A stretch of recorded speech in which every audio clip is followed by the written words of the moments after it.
Hello friends, welcome to my channel Anwesha's food treasury. আজকে আমি আপনাদের সাথে শেয়ার করব ডিম কষার রেসিপি। এখানে আমি ডিমের মধ্যে ছোটো চামচের হাফ চামচ হলুদ দিয়ে দিয়েছি, অল্প একটু লঙ্কা গুঁড়ো দিয়েছি আর অল্প একটু নুন দিয়ে ভালো করে ডিমটাকে মাখিয়ে নিয়েছি।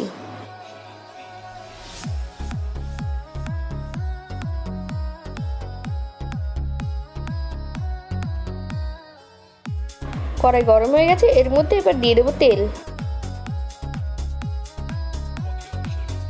এর মধ্যে এবার ডিমগুলো দিয়ে ভালো করে লাল করে ভেজে তুলে নেব।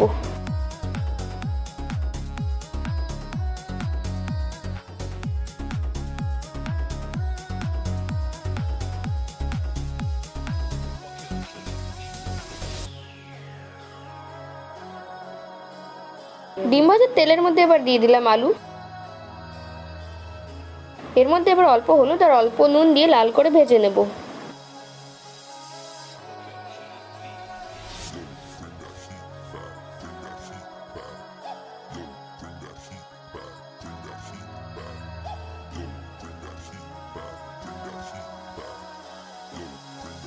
আলু লাল করে ভাজা হয়ে গেছে, এবার এটাকে তুলে নেব। কড়াইতে আবার তেল দিয়ে দিলাম। এর মধ্যে এবার দিয়ে দেবো তেজপাতা, এলাচ, লবঙ্গ, দারচিনি আর গোটা জিরে।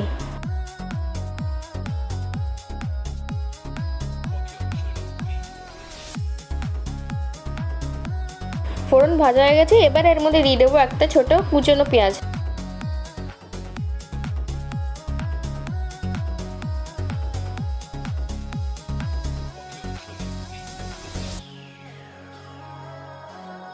এখানে নিয়েছি 1 চামচ হলুদ গুঁড়ো, 1 চামচ লঙ্কা গুঁড়ো, 1 চামচ জিরে গুঁড়ো আর 1 চামচ ধনে গুঁড়ো।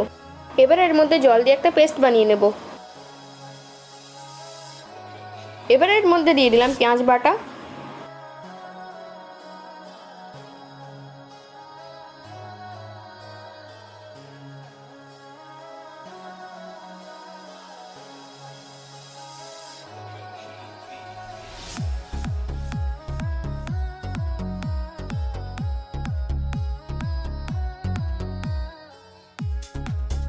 এবার দিয়ে দেবো আদা রসুন বাটা।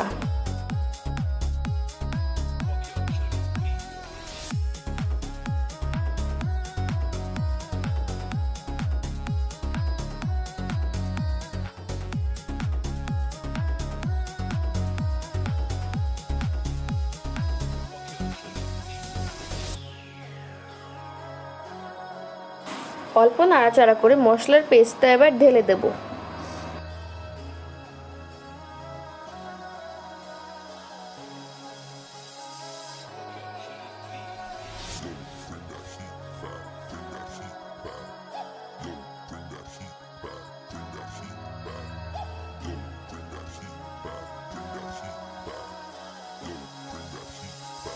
আগেও আমরা ডিম ভাজা আর আলু ভাজাতে নুন দিয়েছিলাম, সেই বুঝে অল্প নুন দেব।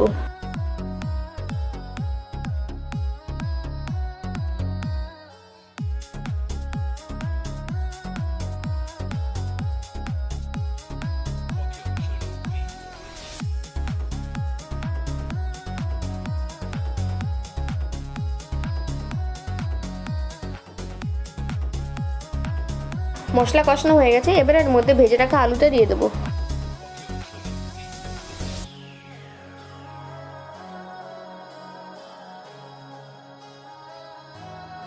এটা এবার অল্প জল দিয়ে আলু আর মশলাটাকে কষিয়ে নেবো যাতে মশলাটা ধরে না যায়।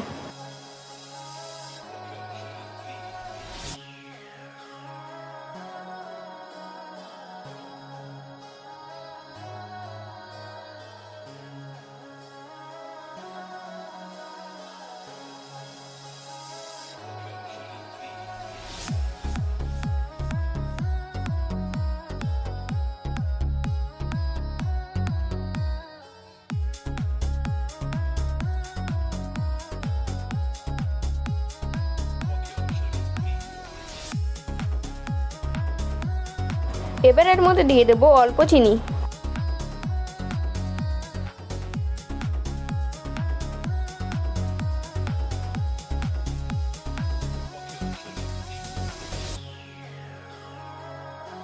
মশলা কষানো হয়ে গেছে, এবার এর মধ্যে পরিমাণ মতন জল দিয়ে দেবো।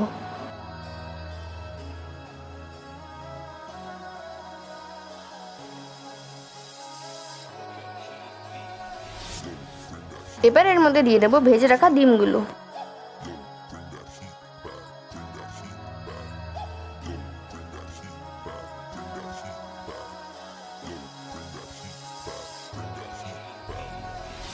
এবার এটাকে ঢাকা দিয়ে 5 মিনিটের জন্য ফুটিয়ে নেব।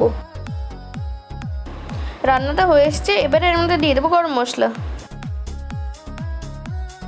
গরম মশলা দিয়ে এটাকে 1 মিনিটের জন্য ফুটিয়ে নেব।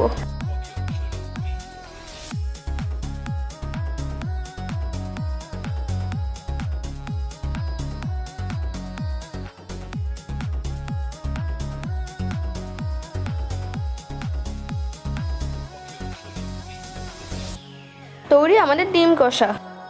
ভিডিওটা যদি ভালো লাগে লাইক করবেন, চ্যানেলটাকে সাবস্ক্রাইব করবেন আর পাশ থেকে বেল আইকনটি ক্লিক করবেন। রান্নাটা কেমন লেগেছে কমেন্টে জানাবেন।